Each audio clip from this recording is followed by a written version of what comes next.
Magandang gabi mga paps. Ngayon ay nag-EV kami, ang 2-stroke Rizal ulit. At nandito kami ngayon sa Morong. So ito yung mga motor na kasama natin.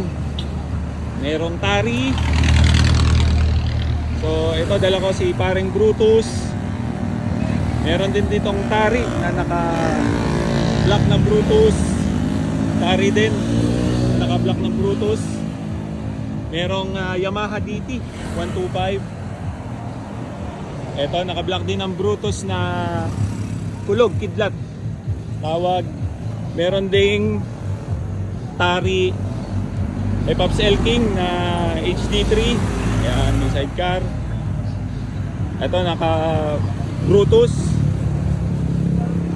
Tari HD3.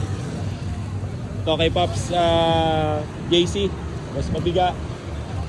At ito rin kay Pops JC, yung bagong restore. Ayan, shoutout sa mga tropa natin. Ayan, kasama natin yung mga tropang 2-stroke. Boss Kevin, ito idol din sa pagpunta sa Bicol. Ayan, kasama nga pala. Ayan mga kasama sila Pops David Archie. Ayan mga kasama sa Bicol na nag-ride. At nandun din si Pops Jot, ang aming admin, kasama. At nandito rin ang part na RXT. Ayan. And kung mapapansin nyo, naka RXT siya na makina. Ayan. Naka Tune 5 na din. Ito pa yung isang RXT na kasama natin. Ayan. At ang may-ari nito, shoutout kay Pops Mark. Ayan.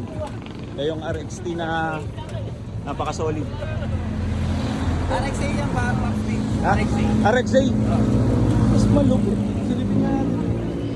Alam ko ang RXA, ito yung pinakang ano, 6 no? speed. 6 speed. Tingnan nga natin. akin ako. Silipin natin ang 6 speed. Saka tingnan mo may tingin na ng oil. Sa RXT wala naman. Ayun, oo nga.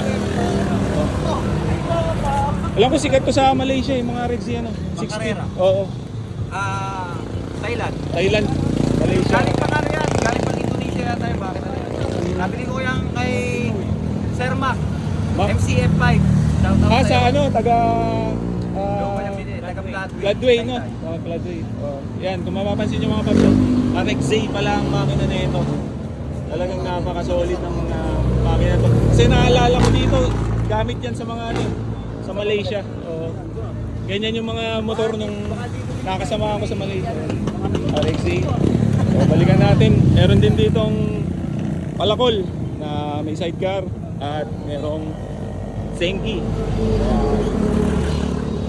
So mga paps, ayan yung mga motor na nandito na kasama natin. Sobrang solid. At yun ang nagagandahan ako dito sa Rizal dahil hanggang ngayon talaga sinusuportahan namin ng 2-stroke kahit na phase out yan dahil wala, yun talaga hilig namin.